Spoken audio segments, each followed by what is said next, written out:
दोस्तों, आज की कहानी का सबसे डरावना पार्ट पता है क्या है? एंजेला अपने बेड के नीचे थी, छिपी हुई थी। ये जानती थी कि घर में कोई ना कोई अनजान मौजूद है और जो भी है वो जिंदा नहीं है। वो अपने बेड के नीचे इंतज़ार कर रही थी, कब मैं बच पाऊँ, कब इससे कहीं किसी तरह से मैं निकल जाऊँ और उसकी माँ घर में आ जाए। एंजेला नीचे बेड के छिपी हुई देख रही थी और भागने की आवाज़ आती है। वो चीज़ भागती हुई उसके बेडरूम में पहुँच जाती है और उसके पैरों को एंजेला देख पाती है। वो बिल्कुल उसके सामने थी और वो चीज़ जानती थी एंजेला बेड के नीचे छिपी हुई है। दोस्तों, हमारी आज की कहानी बहुत ज़्यादा डरावनी है। ये सच्ची कहानी सुनकर आपको भी अंदर तक डर लगने वाला है। तो हेडफोन लगा लीजिए, कमरे की लाइट्स ऑफ कर लीजिए, क्योंकि ये वक्त हो रहा है डरने का। 23 जनवरी साल 2005 न्यूयॉर्क सिटी में एक बिल्डिंग में आग लग गई थी। उसके बाद जो फायर फाइटर्स होते हैं वो वहाँ पर पहुँचे आग बुझाने के लिए। वो उस बिल्डिंग के 4th फ्लोर पर थे, लेकिन वहाँ पर आग बहुत ज़्यादा बढ़ चुकी थी। लोगों को तो बचाया गया था, लेकिन जो 5 फायर फाइटर्स थे ना, वो वहाँ पर बुरी तरह से फंस गए थे। और उनमें से एक था कर्टिस भी अब लोगों को बचाने में लगा हुआ था। अपनी तरफ ध्यान दे ही नहीं पाए वो, और आग इतनी ज़्यादा बढ़ गई कि अब सीढ़ियों के सहारे नीचे उतरा नहीं जा सकता था। तो कर्टिस वहीं पर फंसे रहे। और उसके बाद जब आग बढ़ गई, अब आखिरी रास्ता था, जहाँ तो ऊपर से छलांग लगा दी जाए या फिर यहीं जलकर मरा जाए। इसके बाद कर्टिस समेत बाकी जो फायर फाइटर्स थे उन्होंने छलांग लगा दी थी, और कर्टिस और उनका एक साथी जिंदा बच नहीं पाया। 4थी मंजिल से नीचे छलांग लगाई थी और नीचे भी बचने के लिए कोई तरीका नहीं था, इसलिए चोट लगने के कारण उनकी मौत हो गई थी। और उसी दिन एक और जगह आग लगी हुई थी और वहां पर भी एक फायर फाइटर की मौत हो गई थी। यानी कि 3 फायर फाइटर एक ही दिन न्यूयॉर्क सिटी में मारे गए थे, जो कि 9/11 के अटैक के बाद शायद सबसे बड़ा लॉस था फायर फाइटर्स का। जो लोगों को बचाते हैं उनकी ज़िंदगी भी अगर चली जाए तो बहुत ज़्यादा दुख लगता है। अब जो कर्टिस की फैमिली थी उसमें उसकी एक बीवी थी और उसकी 2 बेटियां थी। और ये जब खबर कर्टिस की बीवी को पता लगी थी ना, वो बहुत ज़्यादा निराश हो गई थी। कर्टिस की वाइफ का नाम था जेनेट। अब जेनेट बहुत ज़्यादा निराश थी और कर्टिस की एक बेटी थी एंजेला, दूसरी बेटी का नाम था डिनीन। अब ये तीनों बहुत ज़्यादा शौक में थी कि उनके पिता की मौत हो गई है, अब आगे की ज़िंदगी कैसे निकाली जाएगी। अब जिस घर में वो रहते थे ना, वो कर्टिस ने अपने हाथों से बनाया था। वो मेहनत उसने की थी, उसके साथियों ने की थी। वो पूरा का पूरा घर तैयार किया था। उसी घर में जेनेट और उसकी बेटियां रहा करती थी। एंजेला जो कि बड़ी बेटी थी, जिनीन उससे थोड़ा छोटी थी। अब वो तीनों वहाँ पर रह तो रहे थे, लेकिन अपने पिता की याद दोनों बेटियों को बहुत ज़्यादा आती थी। अपने पति की याद जेनेट को बहुत ज़्यादा आती थी, इसलिए वो काफ़ी समय वहाँ पर रह नहीं पाए। और उन्होंने सोचा कि इस घटना से हमें आगे बढ़ना होगा। अगर उस यादों में हम घुसे रहे तो हमारी ज़िंदगी बर्बाद हो जाएगी। तो जेनेट ने फैसला लिया कि कर्टिस के हाथ से बना ये घर उन्हें छोड़ना होगा, ताकि उस यादों को पीछे छोड़ पाएँ और आगे ज़िंदगी बढ़ाई जा सके। तो उन्होंने एक नया घर ढूंढना शुरू कर दिया। उन्हें एक नया घर मिल गया था। अब जेनेट ने उस घर में जाकर देखा, वहाँ थोड़ी बहुत रेनोवेशन का काम था। अब रेनोवेशन किए बिना वहाँ पर रहा नहीं जा सकता था और उसके पास अब पैसे बचे नहीं थे। नया घर खरीद लिया था, तो उसने सोचा अब करूँ तो क्या करूँ।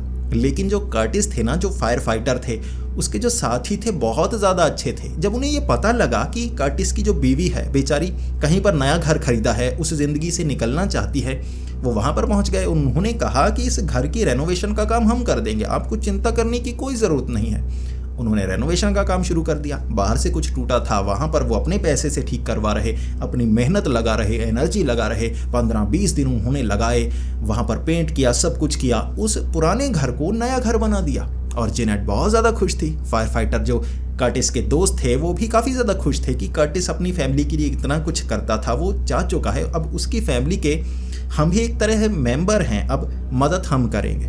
वो जा चुके थे। इसके बाद जेनेट, एंजेला और डिनीन वहाँ पर रहना शुरू हो गए। अब ये नया घर था, उन्होंने इस नए घर के बारे में ज़्यादा पता नहीं किया था। अब यहाँ घर में ऊपर सामान टिकाना शुरू कर दिया। फिर उन्हें पता लगा यहाँ तो बेसमेंट भी मौजूद है। अब बेसमेंट की सफाई का काम तो करना था, तो कर्टिस के साथियों को वहाँ पर बुलाया गया। जेनेट ने कहा कि नीचे सामान पड़ा है, ये जो सामान है ना, ये कब से यहाँ पर रखा हुआ है। यानी कि जो पुराने मालिक थे उन्होंने नीचे बेड रखे हुए हैं, सोफ़ा रखे हुए हैं, पुराना सामान है, सब रखा हुआ है, मैं निकाल नहीं सकती। बेटियाँ छोटी हैं, वो भी निकाल नहीं सकती, आप मदद करेंगे। वो सब वहाँ पर आ गए। उन्होंने नीचे से सामान निकालना शुरू कर दिया। अब एक एक करके पुराना सामान निकाल रहे थे, थोड़ी सफाई कर रहे थे ताकि ये भी इस्तेमाल लायक कमरा एक तरह से बन जाए, यहाँ पर उनका सामान रखा जाएगा। जब वो सब नीचे सफाई कर रहे थे तो उन्हें जो नीचे वाला फर्श था ना, वहाँ पर एक खास आकार मिला। ये एक सर्कल बना हुआ था और उसके बीच में पेंटाग्राम बना हुआ था। ये एक डीमन शेप कही जाती है, यानी जो शैतान के उपासक होते हैं, शैतान को मानते हैं, वो ये आकार बनाते हैं। और यहाँ पर ये आकार बना हुआ है, इसका कुछ ना कुछ मतलब तो होगा। जिनेट ने ये कह दिया कि इस पर पेंट कर दिया जाए, इसे साफ़ कर दिया जाए, अच्छे से प्लास्टर कर दिया जाए ताकि किसी को इसके बारे में पता ना चले और मेरी बेटियों को इस बारे में बताना मत। इसके बाद उन्होंने ऐसा ही किया। सफाई का काम सारा ख़त्म हो गया। उसके बाद वो सब वहाँ से चले गए। अब जो जेनेट थी उसने देखा कि यहाँ पर एक छोटी सी परेशानी है। जो खिड़कियाँ हैं ना, वो अच्छे से बंद नहीं होती, कई जगह पर अंदर आने के रास्ते से हैं। तो उन रास्तों को अब फट्टे लगाकर बंद तो कर दिया गया, फिर भी उसे डर था कोई अंदर घुस ना आए। इसीलिए सिक्योरिटी के कारण उसने वहाँ पर 7 कैमरे लगा दिए। अब घर में 7 कैमरे लग गए थे, अलग अलग दिशा में, ज़्यादातर बाहर की तरफ लगाए थे ताकि बाहर सब कुछ देखा जा सके। और उसे आदत हो गई थी कि वो लैपटॉप को खोल कर रखती, उसमें कैमरे सारे नज़र आते कि बाहर क्या चल रहा है, वो अंदर से ही सब कुछ देख लेती। इस तरह वो देखती जा रही थी। एक रात, ये दूसरी या तीसरी रात होगी, वहाँ वो रात के वक्त उस कैमरे में देख रही थी। अब एक तरफ, जो घर का एक तरफ था पीछे बैकयार्ड, उसके आगे ना काफ़ी पेड़ लगे हुए थे, जंगली इलाका था। वो उस तरफ वाला कैमरा देख रही थी। तभी उसे नजर आया कोई जैसे काले रंग का चोला पहने हुए उन झाड़ियों से निकल कर आया और सड़क के पास पहुंच गया। उसके बाद घर की तरफ वो देखे जा रहा, जैसे एक जगह खड़ा हो गया, घर की तरफ देखे जा रहा। और जो जेनेट थी बार बार नज़रें हटा नहीं पा रही थी। वो समझ नहीं पा रही थी ये कोई जानवर है, कोई बड़ा सा जानवर हो सकता है, क्योंकि ये जो कैमरे थे इसकी ज़्यादा क्लैरिटी नहीं थी। लेकिन इतना पता चल रहा था कोई काला चोला पहने इंसान है या बड़े बड़े बालों वाला कोई जानवर है, ऐसी चीज़ है जो इस तरफ घूरे जा रही है, आंखें चमक रही हैं। बहुत समय वो देखती रही, बहुत समय वो देखती रही। उसे लग रहा था शायद कोई घूर रहा है, ये कोई गड़बड़ वाली बात तो नहीं, ज़्यादा करीब आया ना मैं पुलिस को कॉल कर दूंगी। लेकिन वो सड़क के उस तरफ खड़ा रहा। उसके बाद फिर से उस जंगल में झाड़ियों में चला गया। अब जंगली इलाके में कौन रहता होगा, वहाँ से कौन आया, वापस कैसे चला गया, जेनेट ज़्यादा सोचना नहीं चाहती थी, थोड़ा सा घबराई हुई ज़रूर थी। इसके बाद जो जेनेट की बड़ी बेटी एंजेला थी ना, वो अपने कमरे में थी। अब वो दीवार से पीठ लगाकर ऐसे हाथ में किताब पकड़ के पढ़ रही थी और वो कोई खास नॉवेल पढ़ रही थी। उसके बाद उसे टैपिंग की आवाज़ सुनाई दी, जैसे दीवार पर कोई टैप करता है ना। अब यूनाइटेड स्टेट्स ऑफ अमेरिका में ज़्यादातर जो घर है ना, वो इसी तरह जो कहते हैं कि लकड़ी के बने हुए हैं। तो लकड़ी में अगर कोई टैप करेगा, हाथ मारेगा तो आवाज़ आती है। लेकिन उसे समझ में नहीं आ रहा था ये आवाज़ कहाँ से आ रही है। तो उसने सोचा कि नीचे माँ कुछ गाड़ रही होगी, कोई पेंटिंग लगा रही होगी, कुछ दीवार में लगा रही होगी, मैं देख कर तो आऊँ। अब उसने दरवाज़ा खोला, सीढ़ियों से नीचे देखने की कोशिश की। नीचे उसने देखा कि माँ तो सोफे पर बैठी हुई है, लैपटॉप खोला हुआ है, वहाँ कैमरे चल रहे हैं, वो कर रही है काम, यानी कि ये टैपिंग की आवाज़ माँ ने नहीं की है। इसके बाद वो अपनी बहन डिनीन के पास गई और वो डिनीन अपने कमरे में थी। उसने ज़रा सा दरवाज़ा खोलकर देखा, डिनीन तो अपने बेड पर लेटी हुई है और वो शायद सो रही थी, लेटी हुई थी। इसके बाद उसने फिर से दरवाज़ा बंद किया और वो अपने कमरे में आ गई। अब वो काफ़ी घबराई हुई थी कि ये टैपिंग की आवाज़, टक टक की आवाज़ कहाँ से आ रही है। अब उसे समझ में नहीं आया तो उसने सोचा मैं अपनी नॉवेल पढ़ती हूँ, बाहर से कहीं आ रही होगी, मेरे कान बज रहे हैं, वैसे ही मैं डर रही हूँ। इसके बाद वो फिर से किताब पढ़ने लगी, तभी टैपिंग की आवाज़ फिर से आई। अब वो ध्यान दे रही थी कि टैपिंग की आवाज़ कहाँ से आ रही है। तो उसने समझ लिया कि ये जो टैपिंग की आवाज़ आई है ये करीब से आई है। ये जो दीवार है ना, जिस दीवार से वो पीठ लगाकर पढ़ रही थी ना, ये उसी जंगल की तरफ की साइड थी, यानी कि इसके आगे वो जंगल थे। इस तरफ दरवाज़ा तो कोई नहीं था, लेकिन फिर भी उसी तरफ पीठ लगाई थी। तो उसने वो कान लगाकर उस दीवार से सुना कि टैपिंग की आवाज़ क्या यहाँ से आ रही है। जब उसने कान लगाया तो वो टैपिंग की आवाज़ जो हल्की हल्की सी टक टक टक टक टक आ रही थी, एकदम से ज़ोर से टक की आवाज़ आई। इस आवाज़ से एंजेला बहुत ज़्यादा डर गई। वो बाहर भी नहीं जाना चाहती थी। हर बार जब वो कोई मूवी देखती थी, बहुत ज़्यादा डर जाती थी, वो अपने ब्लैंकेट के अंदर चली जाती थी। इस बार भी उसने यही किया, वो ब्लैंकेट के अंदर चली गई। उसने ब्लैंकेट ऊपर ओढ़ लिया ताकि उसे डर ना लगे। अब दूसरी तरफ उसकी बहन डिनीन जो अपने कमरे में थी, उसे भी टैपिंग की आवाज़ सुनाई दी। उसे वो टैपिंग की आवाज़ ना किसी दीवार से सुनाई नहीं दी थी, उसे टैपिंग की आवाज़ सुनाई दी थी अपने दरवाजे से। पहले तो टक टक की आवाज़ आई, उसे लगा बाहर कोई है, मेरे दरवाजे के बाहर है, माँ होगी, मेरी बहन होगी, देखती हूँ। उसने जल्दी से वो दरवाज़ा खोला, बाहर कोई नहीं था। फिर उसने सोचा कि माँ इधर उधर कहीं होगी, तो उसने सीढ़ियों के पास जाकर देखा, नीचे देखा उसकी माँ वहाँ लैपटॉप में बाहर देखने की कोशिश कर रही थी, कैमरे देख रही थी। उसे लगा ये तो माँ है, माँ तो नीचे है, ऊपर कौन है। तो उसने देखा जो उसकी बहन है एंजेला वो तो अपने कमरे में है। तो बाहर से आवाज़ आई, कोई भागा नहीं, कौन है। फिर वो अपने बेड पर चली गई। कुछ देर बाद फिर से टक टक टक की आवाज़ आई।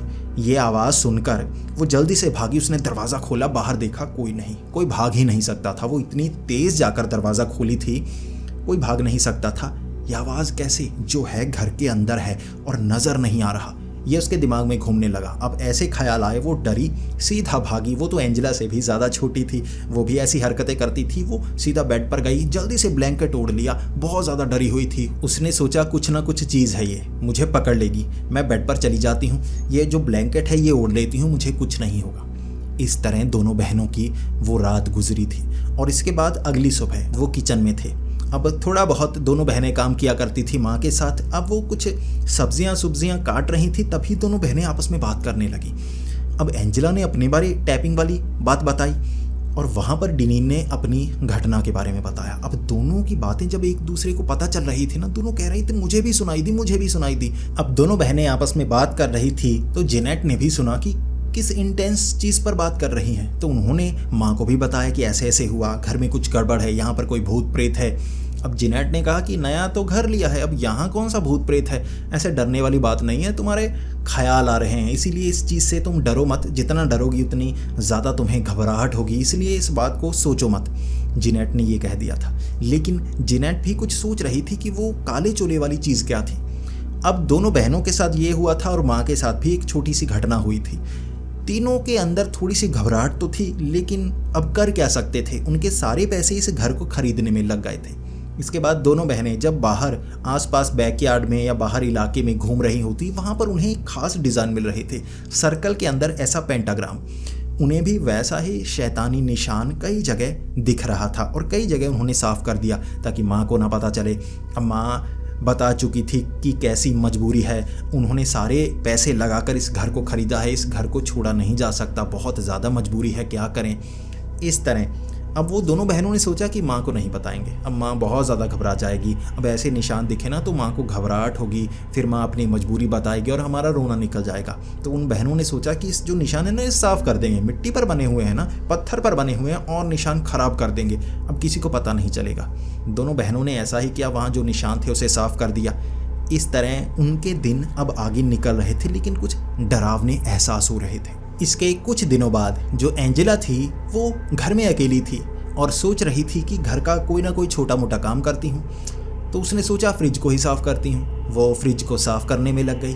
फ्रिज का सारा जो सामान था, बोल थे, चम्मच थे, सब कुछ निकाल कर स्लैब पर रखने लगी। अब वो स्लैब पर रखती जाती पूरी फ्रिज खाली हो गई थी। फिर उसकी अच्छी तरह से सफाई कर रही थी, कहीं कोई गंदगी ना रह जाए। जब वो सफाई कर रही थी उसे सांसों की आवाज़ सुनाई दी। उसे ऐसा लगने लगा जैसे मेरे पीछे कोई खड़ा है। वो जल्दी से पीछे देखती तो पीछे कोई नहीं। फिर वो सफाई करने लगती। हमें एहसास होता है ना कोई हमारे करीब है, कुछ महसूस होता है। उसे बार बार महसूस हो रहा था कोई उसके पीछे है। वो सफाई करते करते बार बार पीछे मुड़कर देखती, पीछे कोई नहीं होता। एक बार तो उसे सांस की आवाज़ कान के बहुत करीब से सुनाई दी और उसे लगा उसके पीछे कोई खड़ा है। जैसे ही उसने पीछे मुड़कर देखा, वो जो सारा सामान था ना, वो जैसे हवा में उड़ रहा हो। जैसे उसने पीछे मुड़कर देखा, हर सामान धड़ाम से नीचे, सारा सामान धमाके की तरह नीचे गिरा था। और वो आवाज़ से वो बहुत ज़्यादा डर गई।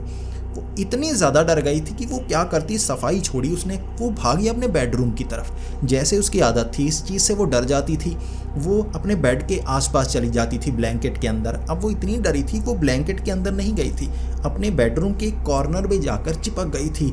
ऐसे घुटनों में अपना सर घुसा लिया उसने। उसके बाद वो डरे जा रही, चीखे जा रही।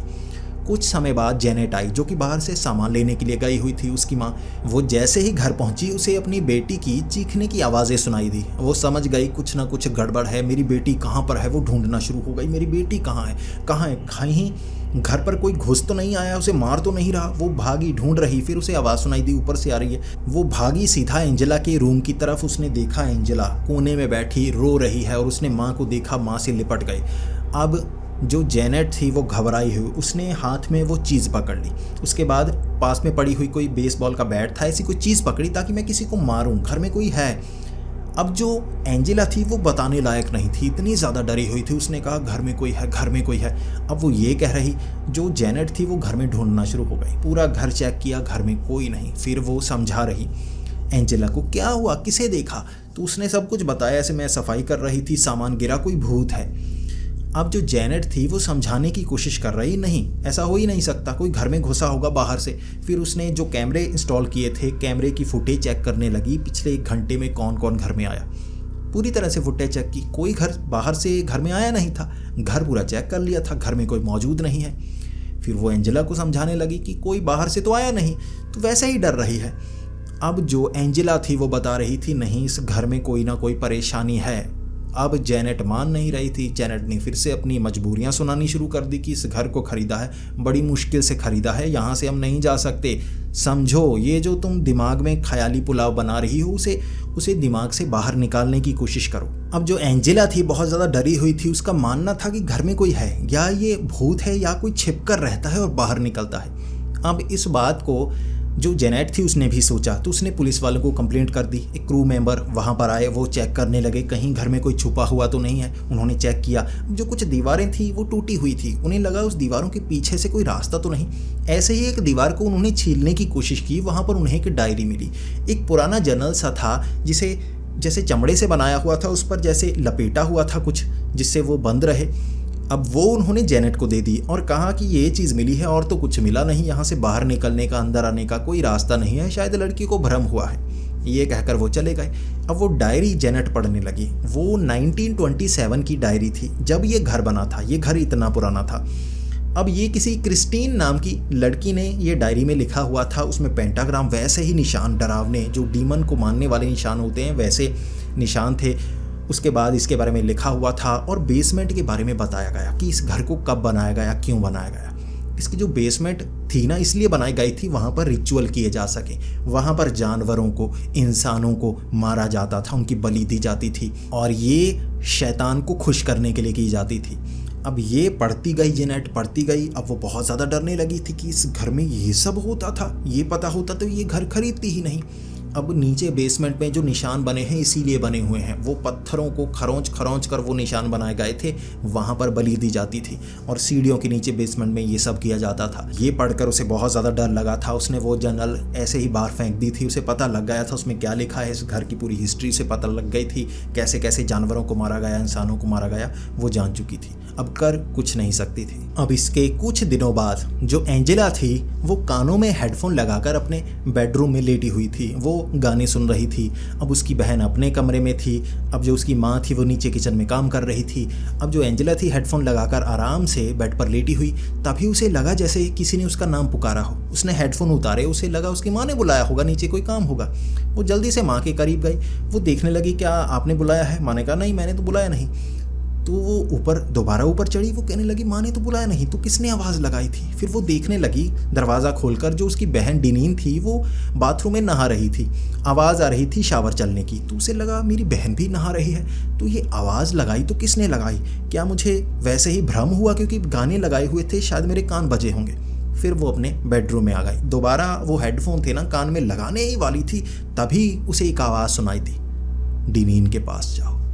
ये आवाज़ उसे सुनाई दी और ऐसा हेडफोन के अंदर से ये आवाज़ नहीं आई थी, ये आवाज़ पास से जैसे कोई बोला हो। ये आवाज़ सुनकर वो बहुत ज़्यादा डर गई और वो भागी माँ के पास। लेकिन तभी चीखने की आवाज़ आई थी डिनीन की, और उसकी माँ और एंजेला दोनों डिनीन के पास भागे। वो शावर में थी और वो बहुत ज़्यादा डरी हुई नीचे बैठी हुई, बहुत ज़्यादा ज़ोर ज़ोर से रो रही, चीख रही। उन्होंने पहले तो टॉवल दिया ताकि वो शरीर को ढांके, वो नहा रही थी, उससे पहले तो ढांका टॉवल से, फिर बेडरूम में लेकर आए और पूछे कि क्या हुआ। उसने बताया कि पहले तो ऐसा लग रहा था कि यहाँ पर कोई है, अचानक किसी ने जैसे जो सामने कांच लगा था ना उस पर किसी ने हाथ मारा, बहुत ज़ोर से हाथ मारा। ये काले रंग का एक अजीब डरावना सा हाथ था जो कांच पर मारा था। डिनीन को साफ नज़र आया था। इसके बाद डिनीन कहने लगी थी कि यहाँ घर में कोई गड़बड़ है। अब जो एंजेला थी वो तो पहले अपने कमरे से भाग कर आई थी, ये कह रही थी मुझे आवाज़ सुनाई दी है, ख़ास तौर पर ये आवाज़ सुनाई दी है कि डिनीन के पास जाओ। अब ये दोनों की बात सुनकर जो जेनेट थी वो भी बहुत ज़्यादा डर रही थी, क्योंकि ऐसी घटना पहले उन्होंने महसूस नहीं की थी। अब दोनों जो बेटियां हैं इस तरह इतना ज़्यादा झूठ थोड़े ना बोल सकती हैं। अब एंजेला और डिनीन जेनेट को कह रही थी कि घर हमें चेंज कर लेना चाहिए, कहीं और चले जाना चाहिए, इसे बेच दो, नया खरीदते हैं। जो जेनेट थी वो कह रही थी कि जो कर्टिस थे उसके पति, उसके जितने दोस्त थे, उन्होंने इतनी मेहनत की है, इस घर को नया किया है, अब इस घर को छोड़कर नहीं जा सकते, हमारे पास पैसे नहीं है, नया घर खरीदेंगे, उसे रेनोवेट कर नहीं सकते, इस घर को आसानी से बेचा नहीं जा सकता, यहाँ छोड़कर हम नहीं जा सकते, हमारे पास किराए पर रहने के लिए भी पैसे नहीं हैं, यहाँ बड़ी मुश्किल से काम चल पा रहा है। वो ये कह रही थी। अब करते तो करते क्या। इसके कुछ दिन बाद अब जो जेनेट थी उसे आदत हो गई थी, वो लैपटॉप पर कैमरे देखती रहती, वो देखती रहती कोई बाहर से आ तो नहीं रहा, कोई बाहर जा तो नहीं रहा, मेरी बेटियां इतनी ज़्यादा डर क्यों रही हैं, कोई तंग तो नहीं कर रहा। वो बार बार लैपटॉप पर देखती रहती। और जो एंजेला थी वो घर में बहुत डरा डरा महसूस करती, उसे लगता था ये भूतिया घर है, मैं यहाँ रहूँगी भूत मुझे फिर से डरा देगा, अब अकेली कमरे में जाऊँगी तब डर लगेगा, कहीं और जाऊंगी तब डर लगेगा। तो उसने ये ठान लिया था कि घर से थोड़ा बाहर रहूंगी तो अच्छा रहेगा। वो ज़्यादातर घर से बाहर निकलती, बैकयार्ड में घूमती रहती, और बैकयार्ड में एक छोटा सा झूला लगा हुआ था। इस तरह से बाहर वो चली गई। वो काफ़ी बोर महसूस कर रही थी, वो स्विंग पर बैठ गई। उसके बाद वो उसे हिलाने लगी और एक तरफ देखे जा रही। जो जेनेट थी वो अपने लैपटॉप को देख रही थी। तभी उसे नज़र आया कि जो एंजेला है ना बाहर स्विंग पर झूल रही है, उसके पीछे काले चूल्हे वाला एक आदमी खड़ा है। जब उसे ये नज़र आया वो बहुत ज़्यादा डर गई थी कि कौन है जो बैकयार्ड के अंदर तक आ गया है काला चूल्हा पहने। ये तो साफ लग रहा है कोई इंसान जैसा ही सीधा खड़ा है, लेकिन काला चूल्हा, बहुत लंबा शरीर ढंका हुआ है। तभी उसने उस कैमरे में देखा कि वो जो काले चूल्हे वाला है ना, वो धक्का दे रहा है एंजेला को, और उसने इतनी ज़ोर से धक्का दिया कि जो एंजेला है वो झूले से गिरी, वो आगे गिर गई। इसके बाद भागी जेनेट बाहर की तरफ, वो भागी सीधा एंजेला की मदद करने के लिए। कोई अंदर घुस आया है। जब वो वहाँ पर पहुंची, जो उसकी बेटी एंजेला थी वो नीचे पड़ी हुई थी, वो रो रही थी कि किसी ने धक्का दे दिया, लेकिन पीछे तो कोई है भी नहीं। अब जेनेट संभाल रही थी एंजेला को, और वो बहुत ज़्यादा डर चुके थे। उन्हें पता था यहाँ कुछ ना कुछ गड़बड़ हो रही है, ना सिर्फ घर के अंदर, अब घर के बाहर भी हो रही है। और वो एंजेला को घर के अंदर ले आई। अब तीनों एक ही बेडरूम में सोया करते थे ताकि अलग अलग रूम ना हो, कोई घटना ना हो। रहना तो यहीं पर है।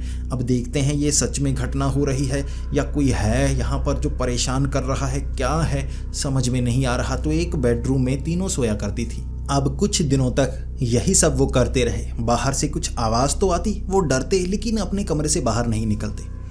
अब एक दिन ये शाम का वक्त था और जो जेनेट थी वो घर से बाहर गई हुई थी, यानी दवाइयाँ लेकर आनी थी, तो वो बाहर थे और घर में एंजेला अकेली थी। अब एंजेला अपने बेड पर बैठी हुई थी। वो बहुत ज़्यादा डरा करती थी आवाज़ों से। जब उसे आवाज़ें सुनाई देती वो जल्दी से ब्लैंकेट को ओढ़ लेती। फिर से उसे वो आवाज़ सुनाई थी और वो बहुत ज़्यादा डर गई। उसे लगा कुछ ना कुछ तो गड़बड़ है, ये आवाज़ें हो रही हैं, मैं घर में अकेली हूँ, करूँ तो करूँ क्या। तो उसे लगा ज़्यादा सेफ होगा कि मैं बेड के नीचे छिप जाती हूँ। तो वो जल्दी से जाकर बेड के नीचे छिप गई। अब एंजेला ने मुंह आगे की तरफ किया हुआ था। वो इस तरह नीचे लेटी हुई थी कि किसी को पता नहीं चलेगा कि घर में कोई मौजूद भी है। तभी उसने देखा कि सामने अलमारी, जो दीवार के अंदर बनी हुई थी लकड़ी की अलमारी, वो ज़रा सी खुली। वो खुली, किसी के पैर बाहर की तरफ निकले। अब पूरी खुली पैर से कोई चलकर बाहर निकला। जो पैर थे वो बहुत ज़्यादा गंदे से थे, काले से थे। ऐसा लग रहा था इंसान तो है लेकिन ग्रे कलर का शरीर है, काले काले से बाल निकले हुए हैं, जानवर जैसा शरीर, गंदा सा शरीर था। ये पैर उसने देखे, वो बिल्कुल उसके सामने थे। उसने अपने मुंह पर हाथ रखा हुआ था। वो रो रही थी लेकिन वो आवाज़ नहीं करना चाहती थी। वो पैर वहीं पर रुके रहे। अब उसे लग रहा था कहीं उसे पता तो नहीं कि मैं बेड के नीचे छिपी हुई हूँ। ये क्या चीज़ है, ये जो भी है जिंदा नहीं है। इसके बाद वो चलने की आवाज़ आई, ठक ठक ठक। वो उस बेडरूम से बाहर की तरफ गया। वो जो भी जीव था वो बाहर की तरफ गया। इसके बाद जल्दी से चलता चलता चलता वो नीचे गया, सीढ़ियों से उतरा और वहाँ पर आवाज़ बिल्कुल बंद। अब जो एंजेला थी शांति से लेटी हुई। अचानक ठक ठक की आवाज़ आने लगी। ये आवाज़ ऐसी थी जैसे वो नीचे से भाग कर आ रही हो। बड़ी तेज़ी से ठक ठक ठक ठक ठक करके बेडरूम के अंदर बिल्कुल उसके सामने उसकी तरफ पाँव थे। ऐसा लग रहा था जैसे उसे पता लग गया हो कि एंजेला कहाँ पर छिपी हुई है। वो भाग कर आई थी, वहाँ रुकी। उसके बाद वो मैट्रेस ना स्प्रिंग वाले थे, वो मैट्रेस के ऊपर चढ़ गई, यानी ऊपर जो गद्दा था उसके ऊपर चढ़ चुका था वो जो जीव था, जो औरत जैसी चीज़ थी वो। अब मैट्रेस नीचे की तरफ दबे, स्प्रिंग नीचे की तरफ हुआ, एंजेला नीचे डरी हुई। अब वो डरी हुई सोच रही, उसे ये तो नहीं लग रहा मैं ऊपर थी कहीं, तो एंजेला नीचे ही। अचानक अब वो ऊपर चढ़ी हुई थी, उसने अपना सर नीचे की तरफ लटकाया। वो जो भी चीज़ थी उसी की आंखें अंदर की तरफ धंसी हुई, काले रंग की, जैसे कुछ मौजूद ना हो। उसका शरीर ग्रे कलर का, बहुत सड़ा हुआ गला हुआ शरीर, लंबे से बाल जो नीचे, क्योंकि उसका सर उल्टा था, वो इस तरह नीचे लटक कर उसे देख रही। और एंजेला की चीख निकल गई थी, वो चीखे जा रही, उसकी चीख रुक नहीं रही। ना वो बेड से निकलना चाहती थी, ना वो देखना चाहती थी, और वो जो चीज़ थी वो दोबारा बेड के ऊपर गई। स्प्रिंग दबे ही हुए थे, वो ऊपर से हिली ही नहीं जो चीज़ थी। एंजेला चीखे जा रही, और तब उसकी जो माँ थी, जेनेट और डिनीन बहन, वहाँ पर आ चुकी थी। गाड़ी उनकी बाहर रुकी, आवाज़ें सुनाई दे रही थी रोने की, चीखने की। जेनेट भागी अंदर की तरफ, जल्दी से वो उसके बेडरूम में गई, देखने लगी। वो सुन रही थी आवाज़ें कहाँ से आ रही हैं, बेड के नीचे। उसने देखा बेड के नीचे मेरी बेटी चीख रही है, जल्दी से उसे बेड से नीचे निकाला, गले से लगाया और पूछा क्या हुआ। उसने कहा बेड के ऊपर वो चीज़, वो औरत, वो जीव क्या है, वो बेड के ऊपर है। उन्होंने देखा था जो मैट्रेस थी ना वो नीचे की तरफ दबी हुई थी। था कोई नहीं, लेकिन मैट्रेस नीचे की तरफ दबी हुई, जैसे कोई अदृश्य चीज़ उस मैट्रेस के ऊपर हो। वो तीनों घर से बाहर भागे थे। उन्हें पता लग गया था अब जैसे ये आभास हो रहे हैं, ये बढ़ रहे हैं। अब बेटी ने सब कुछ बताया क्या क्या हुआ, वो बहुत ज़्यादा डर गए। उन्हें पता था अब इस घर में रहा नहीं जा सकता। फिर वो उस घर से बाहर निकले। अब जो एंजेला थी उसकी कोई सहेली थी, उसके घर पर वो रुके तीनों। इस तरह एक रात निकाली। फिर उन्हें एक पैरानॉर्मल इन्वेस्टिगेटर मिला। वो पैरानॉर्मल इन्वेस्टिगेटर घर में आए, उन्होंने शुद्धिकरण का काम किया, ये सब किया। काफ़ी दिन ये काम चला और वो बाहर सोते रहे, वो उस घर में रहना नहीं चाहते थे। फिर पैरानॉर्मल इन्वेस्टिगेटर्स ने कहा कि घर में जो भूत प्रेत हैं उसका निवारण हो चुका है, ये शैतानी साए थे, उन्हें भगाया जा चुका है। पैरानॉर्मल इन्वेस्टिगेटर उनके साथ 2 दिन वहीं पर रहे थे। उसके बाद उनमें हिम्मत हुई कि यहाँ रहा जा सकता है, कोई घटना नहीं हुई। अब ये आखिरी बार था उस घर में ऐसी घटना हुई थी, उसके बाद ऐसी घटना वहाँ पर नहीं हुई। इसका एक आर्टिकल अलग से न्यूज़पेपर्स में छपा था, उनके इंटरव्यूज़ छपे थे, उन्होंने अपने उस घर में हुई घटनाओं के बारे में बताया था। और ये एक सच्ची घटना है जिसे आप इंटरनेट पर भी जाकर ढूंढ सकते हैं। उन 2 बहनों के साथ और उस माँ के साथ उस घर में सच में बहुत भयानक घटनाएं हुई थी। शायद कोई और होता तो उस घर से भाग जाता और उस घर में दोबारा आना नहीं चाहता। अगर मैं भी वहाँ पर होता तो ऐसी घटनाओं के बाद वहाँ रहने का ख्याल शायद दोबारा बना नहीं पाता। आप बताइए दोस्तों, अगर आपके साथ ऐसी घटनाएं ऐसे घर में हो रही हों तो आप उसके बाद क्या करेंगे? क्या वहाँ रहने की हिम्मत आपकी होगी? और अगर ऐसी घटनाएं आपके साथ हुई होती तो आप क्या करते? अपने जवाब नीचे कमेंट्स में ज़रूर बताएं, और आपको ये कहानियाँ सुनना कितना पसंद है वो भी बताएं। और मैं रात के समय आपको डराने के लिए ये कहानियाँ लेकर आता हूँ। नीचे लाइक बटन ज़रूर दबाएं यार, ज़्यादा लाइक किया करो, तभी तो ज़्यादा से ज़्यादा कहानियाँ ला पाऊंगा ना। थोड़ा मोटिवेट आप भी करो यार, मैं इतनी बड़ी कहानी लेकर आता हूँ, आप नीचे बस लाइक का बटन तो दबा ही सकते हैं। ऐसी ही कहानियाँ सुनना पसंद है तो सब्सक्राइब का बटन ज़रूर दबाएं। बार बार कहानियाँ आएंगी, बार बार आपके सामने आएंगी, आप डरेंगे, आपको बहुत ज़्यादा मज़ा आने वाला है। तो सब्सक्राइब करो यार, तभी तो हमारा एक परिवार बनेगा ना, हमारे ज़्यादा व्यूज़ आएंगे, हमारी कम्युनिटी बड़ी होगी और बढ़िया बढ़िया कहानियाँ, सच्ची कहानियाँ जानने को मिलेंगी। तो दोस्तों मिलते हैं अगली वीडियो में, तब तक के लिए डरते रहें।